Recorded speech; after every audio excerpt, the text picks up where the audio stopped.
to discuss how you ended up starting the 1 million go.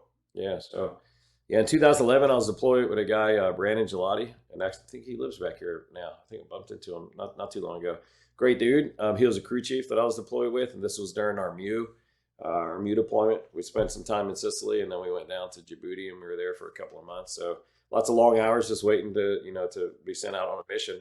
And what he was doing a lot to kill the time is he was making patches and T-shirts and selling it for some reason. He told us he was selling it for some cause or to support some cause. We'll come to find out, talking to him, he was sending money back to his buddy who had started a little water nonprofit in Georgia. So through conversations I was having with him, I started learning how big the global water crisis is. There's about 1 billion people in the world that don't have access to clean drinking water.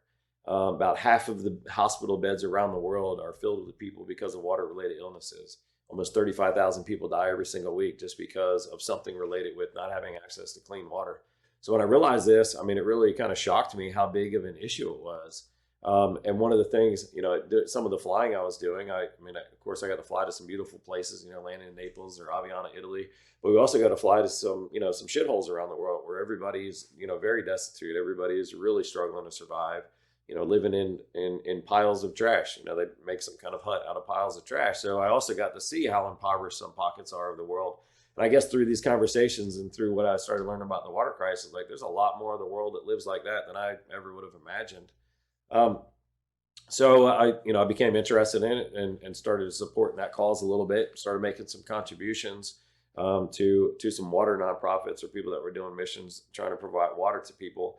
And I remember very specifically there was this one time. So a couple things I was reading. It was just kind of making some recommendations about our service work, our philanthropic work. If there's anything that we want to make a contribution to, the advice was to make a contribution to one thing, kind of like, pull your time, energy, and efforts together to contribute to one cause that means the most to you, like where you feel the greatest sense of reward or return. For some people, it's working with pets. For some people, it's providing education to underprivileged youth. For a lot of people, it's the water crisis, and that's really what resonated a lot with me. There was one month in particular where I remember kind of sitting down doing my budgeting because I was, that good combat accountant training and background. So I was sitting down doing my budgeting, and I was like, all right, I'm going to make a donation to a nonprofit this month. It was, $50, $100 or something. And I was like, where do I want to make this donation to? And I was like, all right, so I remember I was looking at like there's St. Jude's, who I donated to before, and I love the work that they do. And then I was like, oh, there's this other water nonprofit called Charity Water. Well, I kind of came to this conclusion. I was like, all right, well, Charity Water, they're saying for $30 they can provide water to somebody for a lifetime. At an average of $30, they can fund a well project for a village or something. Whereas $100 off the St. Jude's, they're doing great work. $100, that's going to disappear, and they're like coffers of research and development money. And I'm sure it's going to do good, but I don't know what good it's going to do or how it's going to impact. So I was like, that's interesting. I want to give some money to Charity Water. And then I learned, and through the nonprofit stuff I've done, I've learned a lot about the philosophy or mindset behind doing some nonprofit stuff. And Charity Water has been really revolutionary and influenced a lot of things in the nonprofit world. And so I started my interactions with them. I started to learn some things from them on how they're so effective. I don't know what their numbers are up to now, but at the time they'd helped like 4 million people around the world get access to water, funded projects in 19 different countries. I'm sure by now they've expanded.